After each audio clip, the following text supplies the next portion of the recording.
अस्सलामुअलैकुम एवरीवन। तो आज हम बाकी के क्वेश्चंस करेंगे। हमने 11.7 तक क्वेश्चंस पहली वीडियो में सॉल्व कर लिए थे। अब बाकी के जो क्वेश्चंस बचे हैं वो हम आज सॉल्व करेंगे। 11 चैप्टर फिजिक्स फर्स्ट ईयर। तो चलिए शुरू करते हैं। लास्ट क्वेश्चन से शुरू कर रहे हैं। तो चलिए देखते हैं कि इस क्वेश्चन के अंदर हमें क्या-क्या दिया हुआ है। लिखा हुआ है 336 joule of energy is required to melt 1 gram of ice. Let me highlight this because this seems important, right? Okay, at 0 degree centigrade. Let's just highlight the whole sentence. What is the change in entropy? Okay, तो वो हमसे पूछ रहे हैं change in entropy क्या है? In 30 grams of water at 0 degree centigrade at it is refrigerator. Sorry, as it is changed to ice at 0 degree centigrade by a refrigerator. ठीक है, उन्होंने हमें इंफॉर्मेशन पहले लिख लेते हैं, गिवन क्या इंफॉर्मेशन है। तो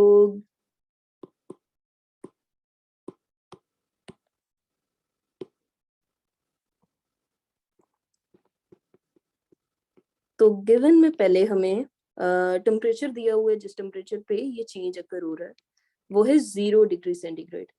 हम शराफत से इसे केल्विन में चेंज कर देते हैं, ठीक है। और उन्होंने दिया हुआ है कि 336 जूल्स ऑफ एनर्जी यूज हो रही है 1 ग्राम ऑफ आइस को मेल्ट करने के लिए। तो इसे कहते हैं heat of fusion. Heat of fusion की डेफिनेशन आपकी बुक में चैप्टर में लिखी है।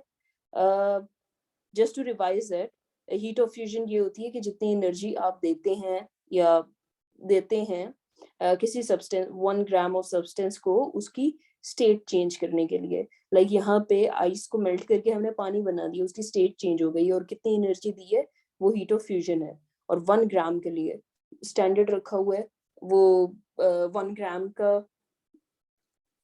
का स्टैंडर्ड है। 1 ग्राम के लिए मेजर करेंगे एनर्जी और वो आप उस सब्सटेंस की हीट ऑफ फ्यूजन कहलाएगी। तो let's write it down.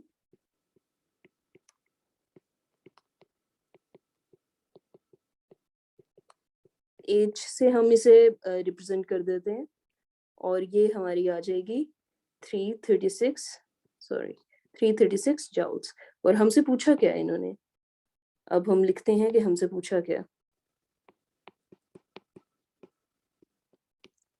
Find entropy पूछी है,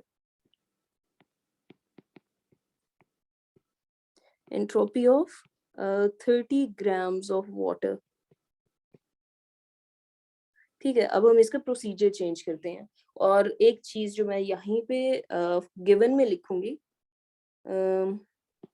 थोड़ा सा स्टाइल में लिखते हैं। हमने वाटर को ग्लास बना देते हैं। अच्छा, वाटर को हमने चेंज किया है आइस में। ये बिल्कुल भी ग्लास नहीं लग रहा है, पहले वाला ही बेहतर था।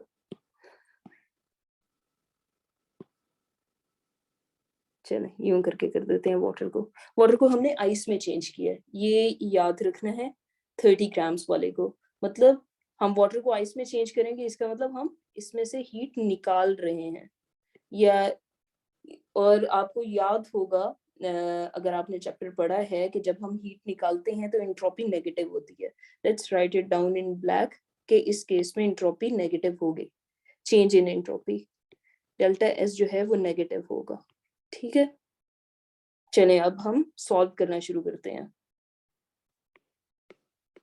इंसान के पास कलर यूज कर सकता हो, कलर पेन्स, तो क्यों ना करे, चाहे राइटिंग अच्छी हो ना हो।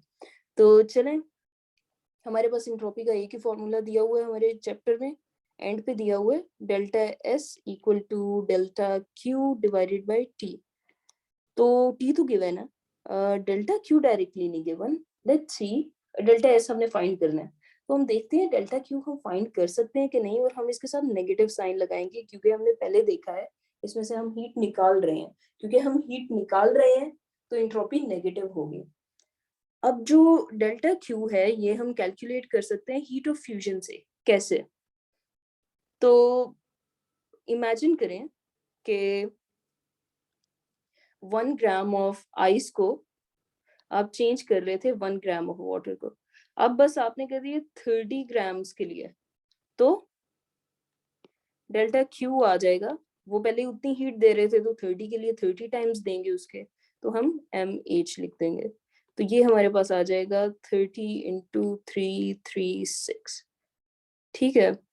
नेगेटिव हमने उसके साथ डाल दिया, अलबत्ता आप इसके साथ भी डाल सकते थे क्योंकि इस केस में हम एनर्जी निकाल रहे हैं, तो change of energy for the system भी आप नेगेटिव डाल सकते थे या आप ओवरऑल साइन डाल दें।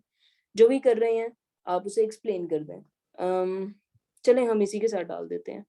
लेट्स सी, ये हमने मिटाया और हमने डाल दिया नेगेटिव और हम यहाँ पे इसे एक्सप्लेन कर देते हैं।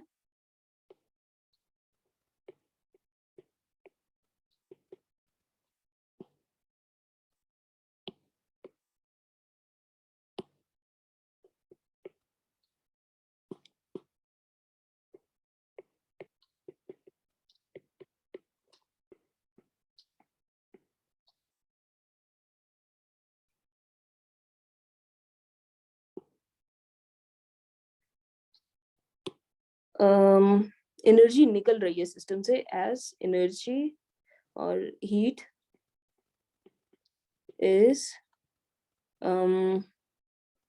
is being removed from the system.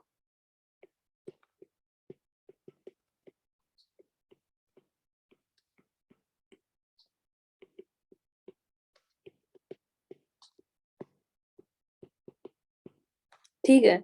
अब सोचें अगर हमने वाटर को आइस में चेंज करना है तो हम क्या करेंगे, उसमें से गर्मी निकालेंगे, हीट निकालेंगे, तो एनर्जी हम निकाल रहे हैं, उसमें से हीट निकाल रहे हैं, तो इसलिए इसका नेगेटिव साइन आएगा। I think this one makes more sense अगर हम इस तरह डालें। तो चलें हम डालते हैं। ये हमारा आंसर आ गया। ये वाला आंसर जो है हम यहाँ पे डालेंगे, यहाँ पे ऊपर डालेंगे। चलें डालते हैं। Delta S equal to 30 negative 7 336 और हमारा टेम्परेचर का आंसर क्या था केल्विन में, 273।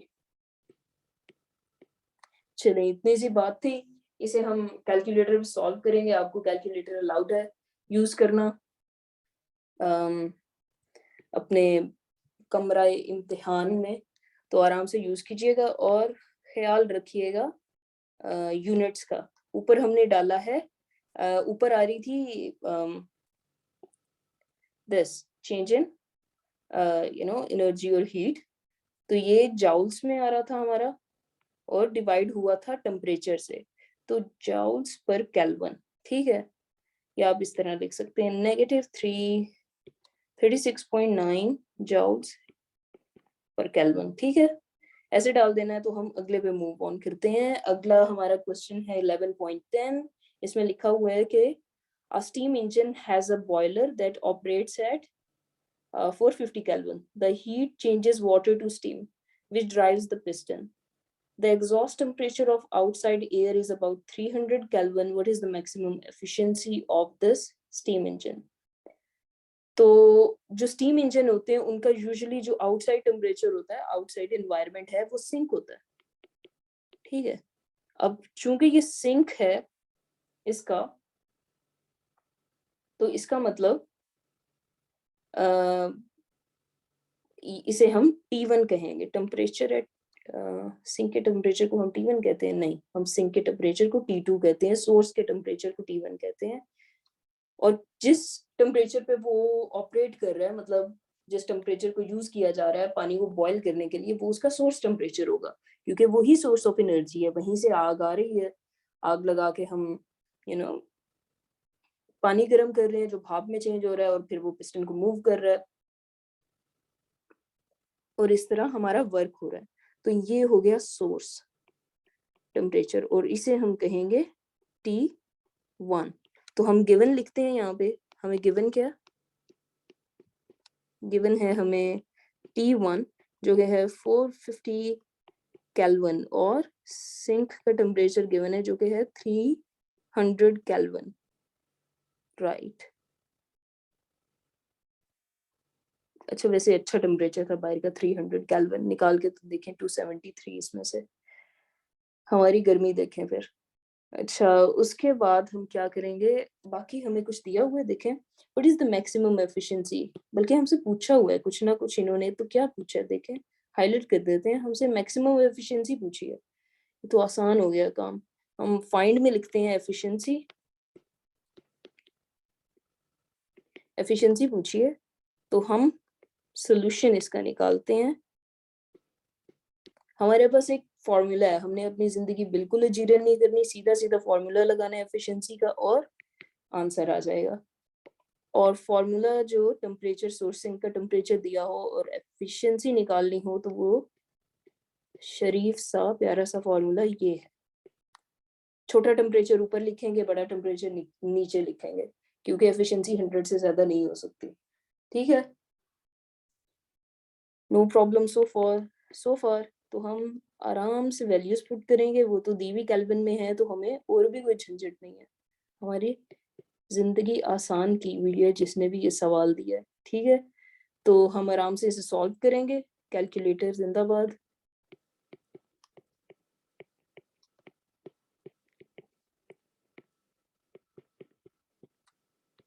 चलें ये सॉल्व कर लिया यहाँ पे, कैलकुलेटर इसके बाद आपको आंसर दे देगा। और ये आ गया परसेंटेज में, परसेंटेज क्योंकि हमने यहाँ पे 100 भी मल्टीप्लाई किया हुआ है। एंड दैट्स इट, 33.3% जो है वो एफिशिएंसी है इस इंजन के, स्टीम इंजन की। तो चलें हमारे पास एफिशिएंसी आ गई और हम अगले पे मूव करते हैं। आसान सा क्वेश्चन था, अगला भी आसान है। Carnot engine whose low temperature reservoir, low temperature reservoir कौन सा होता है, सिंक, सिंक का T2 लिखता है, सिंक का टेम्परेचर दिया हो, हैज एन एफिशिएंसी, अच्छा अब हमें एफिशिएंसी दी हुई है। ठीक है, it is desired to increase its efficiency to 70%। चलें हम इसे प्राइम कह देते हैं। By how many degrees the temperature of source should be increased. अच्छा इन्होंने चेंज पूछा है, by how many degrees it should be increased, इसका मतलब है उन्होंने डेल्टा T2 पूछा है। हम कह देते हैं कि इनिशियल जब 50% एफिशिएंसी थी तो वो T2 था, और जब 70% हुई T2 प्राइम हुआ तो T2 प्राइम माइनस T2 पूछना चाह रहे हैं वो। तो चलिए लिखते हैं, देखते हैं क्या करते हैं बस। पर हमें ये अंदाजा हो गया है कि हमें कौन सा फॉर्मूला यूज करना है, और वही फॉर्मूला यूज करना है जो हमने पिछले में किया है, क्योंकि हमें एफिशिएंसी गिवन है, T2 फाइंड करना है दो केसेस में, दैट्स ओके। और हमें T1 गिवन है, तो दो चीजें फॉर्मूले में गिवन हो और एक चीज अननोन हो तो वो फॉर्मूला बहुत अच्छा होता है, क्योंकि वो आराम से इस्तेमाल हो जाता है। तो चलिए लिखते हैं गिवन, पहली एफिशिएंसी लिखते हैं 50%, दूसरी लिखते हैं 70%, सिंक का टेम्परेचर लिखते हैं 7 डिग्रीज और इसे कन्वर्ट कर देते हैं केल्विन में। केल्विन में हम इसे कन्वर्ट करेंगे तो हमारे पास क्या आंसर आएगा, 7 + 2 73,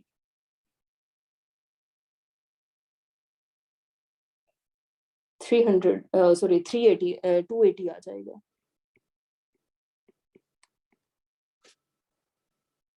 टू 280 केल्विन आ जाएगा हमारे पास टेम्परेचर। और हम क्या करेंगे,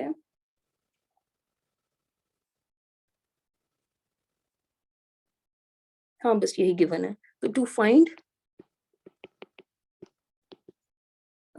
delta T2 that is equal to T2 prime minus T2, right.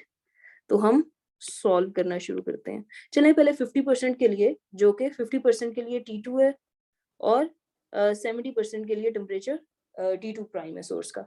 ठीक है, तो हम फाइंड करते हैं पहले 50% के लिए।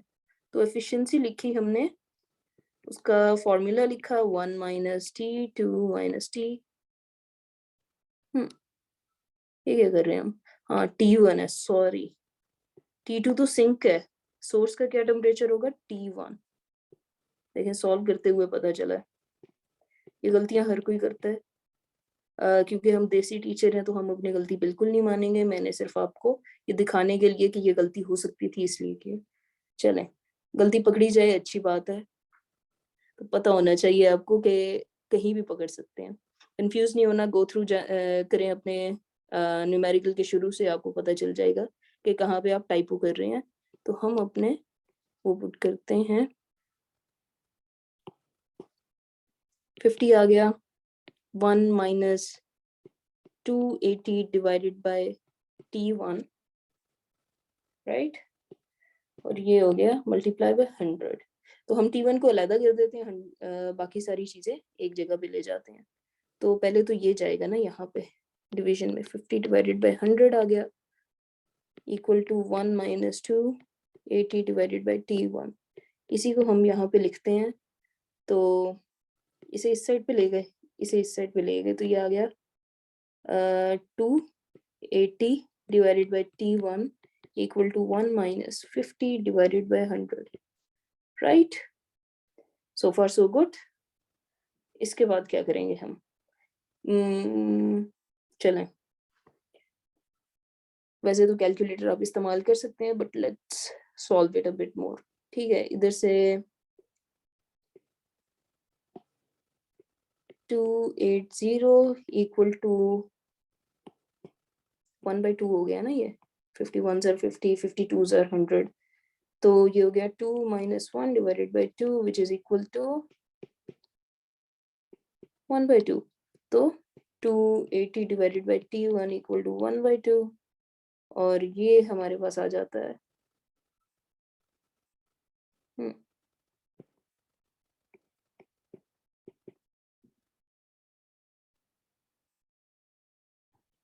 560 आ जाएगा।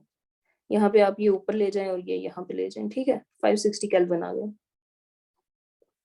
ये मैंने बड़ा गंद किया है, लेकिन हम यहीं पे कहीं पे जगह बनाते हैं सॉल्व करने की। दूसरा,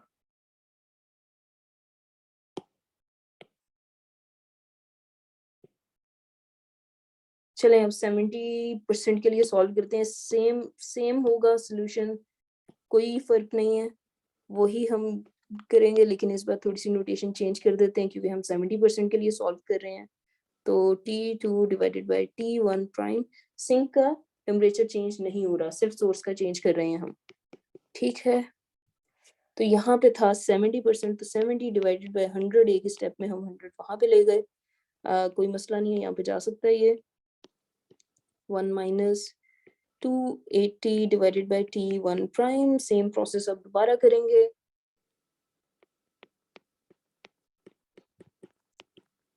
इक्वल टू 1 माइनस 7/10, एक एक 0 माइनस कर दें, ठीक है। अब इसका आप ये आ जाएगा हमारे पास 3/10, ठीक है, और ये आ जाएगा 280 डिवाइडेड बाई T1 प्राइम। अब ये कीजिए, बल्कि तो ये हमारे पास आ जाएगा 280 into 10 divided by 3 equal to T1 prime, और T1 प्राइम का आंसर हमारे पास आ जाएगा, कैलकुलेटर यूज कीजिए, आएगा हमारे पास 933.3 केल्विन। तो हमने फाइंड क्या करना था, हमने तो चेंज इन टेम्परेचर करना था कि इस एफिशिएंसी को 50% से 70% इंक्रीज करने के लिए हमें कितना इंक्रीज करना पड़ेगा सोर्स का टेम्परेचर। तो हमारे पास दोनों केसेस में सोर्स का टेम्परेचर आ गया है, तो हम क्यों ना फाइंड करके देखें कि चेंज कितना है। बड़े को छोटे में से, सॉरी, छोटे को बड़े में से माइनस करेंगे, देखें 50% में हमारे पास सोर्स का टेम्परेचर भी कम आया है। तो 933.3 माइनस 560, तो हमारे पास आंसर आ गया 373 केल्विन। और चूंकि जब आप टेम्परेचर डिफरेंस ले रहे हो तो केल्विन में डिफरेंस लिख रहे हो या डिग्री सेंटीग्रेड में कोई फर्क नहीं पड़ता, तो आप इसे 373 डिग्री सेंटीग्रेड भी लिख सकते हैं। And that's it, quite easy, right. उसके बाद हम अगले में चलते हैं, छोटे छोटे सवाल हैं दिल खुश करने वाले। तो अगले सवाल पे चलते हैं। अगले सवाल में उन्होंने कहा हुआ है कि a heat engine performs 100 joules of work at the same time rejects 400 joules of heat energy to the cold reservoir. Okay, what is the efficiency of the engine. तो उन्होंने बड़ी शराफत से हमें सब कुछ दिया हुआ है। तो ये जो है ये तो वर्क डन है डेल्टा डब्ल्यू, ठीक। और ये जो है रिजेक्ट कर रहा है, रिजेक्ट किस में करते हैं कभी हीट, इंजन के अंदर सिंक में। सिंक का टेम्परेचर होता है T2 और हमें फाइंड क्या करना है, हमें एफिशिएंसी फाइंड करनी है, ठीक है। आराम से लिखते हैं गिवन क्या है। नीला पीले सारे तरह के पेन हम इस्तेमाल करेंगे और लिखेंगे कि क्या दिया हुआ है। डेल्टा डब्ल्यू हमें दिया है इन्होंने 100 जूल्स और हमें T2 दिया हुआ है 400 जूल्स। फाइंड, हमें दिया है एफिशिएंसी फाइंड करनी है। तो अब हम क्या करेंगे, क्योंकि हमें जो वर्क के फॉर्मूले याद हैं, सॉरी एफिशिएंसी के फॉर्मूले याद हैं, या तो वो टेम्परेचर वाला है या तो वो हीट वाला है।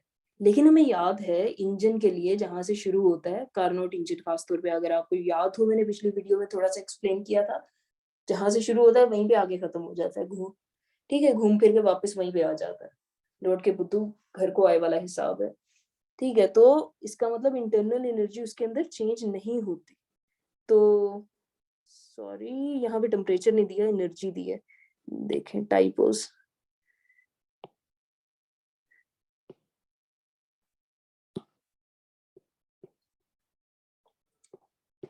Q2 right. तो घूम फिर के वो वापस आ जाता है। इसका मतलब इंजन के लिए हम ये भी नोन में लिख देते हैं कि चेंज इन इंटरनल एनर्जी 0 है। तो अब हम first law of thermodynamics use करते हैं। तो फर्स्ट लॉ ऑफ थर्मोडायनेमिक्स है क्या, तो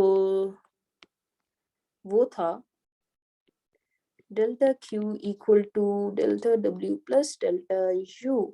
अब डेल्टा W तो हो गया 100 और डेल्टा U हो गया 0 और Q हो गया Q1 माइनस Q2, राइट।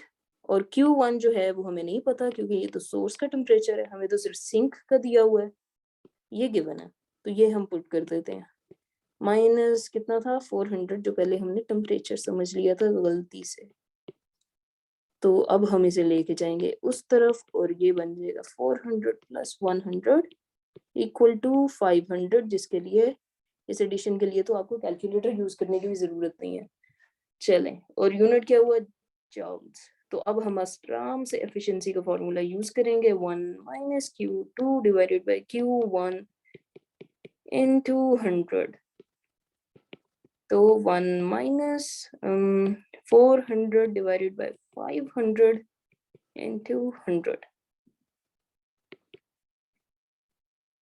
ये किया हमने तो ये आ गया 5 और ये आ गया 4, जीरोस कैंसिल कर दिए, ठीक है। और 5 माइनस 4 डिवाइडेड बाय 5 इंटू 100, तो ये हमारे पास आ गया 1/5 इंटू 100, ठीक है। और ये आ गया हमारे पास 20, तो 20% एफिशिएंसी है हमारे इंजन की, ठीक है। पाकिस्तानी बना हुआ इंजन लग रहा है, थोड़ी सी एफिशिएंसी इंक्रीज करनी पड़ती है अच्छा काम करने के लिए, ठीक है। आप भी ये इंक्रीज करें। आगे हम अपने लास्ट क्वेश्चन पे आ गए हैं। मुबारक हो आप सबको, आपने पहले चैप्टर के, सॉरी 11वें चैप्टर के, जो कि मेरी तरफ से पहला चैप्टर है, उसके क्वेश्चंस आप कंप्लीट करने वाले हैं। तो इस क्वेश्चन के अंदर क्या लिखा है, a mechanical engineer develops an engine working from 327 degree centigrade and 27 degree centigrade and claims to have an efficiency of 52. Okay, does he claims correctly? सारा कुछ दिया हुआ है। पहले तो ज्यादा वाला टेम्परेचर हमेशा सोर्स का होगा, क्योंकि इंजन में गर्म सोर्स ही होगा, वरना वो काम ही नहीं करेगा अगर उसका सिंक गर्म हो गया। 0% एफिशिएंसी होगी ऐसे के अगर सिंक ज्यादा गर्म हो, ठीक है। ये जो छोटा टेम्परेचर है और कम है, उससे वो जाएगा सिंक का और बड़े वाला होगा सोर्स का। और ये एफिशिएंसी वो क्लेम कर रहा है, कह रहा है। हम एफिशिएंसी कैलकुलेट करते थे, हमें फिजिक्स पता है, हम देख लेंगे सच बोल रहा है या झूठ बोल रहा है, और हमें दाल लगाने की कोशिश कर रहा है। तो गिवन क्या क्या है, टेम्परेचर T1 गिवन है सोर्स का टेम्परेचर 327 डिग्री सेंटीग्रेड। इसे हम कन्वर्ट करेंगे केल्विन में, तो ये क्या बन जाएगा केल्विन में कन्वर्ट करके 600 केल्विन, ठीक है। और T2 टेम्परेचर लिखेंगे जो कि है 27 डिग्री सेंटीग्रेड, और इसे हम करेंगे केल्विन में कन्वर्ट, तो हमारे पास बन जाएगा 300 केल्विन। और हम लगाएंगे, चले हम टू फाइंड इसमें नहीं लिखते, हमने प्रूव करना है कि वो जो क्लेम कर रहा है वो ठीक है कि नहीं है। ठीक है, चले हम सॉल्व करना शुरू करते हैं। हम अपनी एफिशिएंसी फाइंड करते हैं। 1, क्योंकि टेम्परेचर्स दिए हुए हैं तो टेम्परेचर वाला फॉर्मूला यूज करेंगे जो कि हम इतनी बार अब तक यूज कर चुके हैं कि हमें हिफ्ज होना चाहिए अब तक ये। छोटे वाला टेम्परेचर ऊपर लिखेंगे, बड़े वाला हम नीचे लिखेंगे।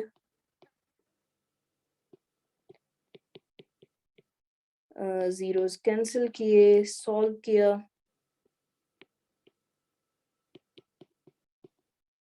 तो ये हमारे पास आ गया 50%।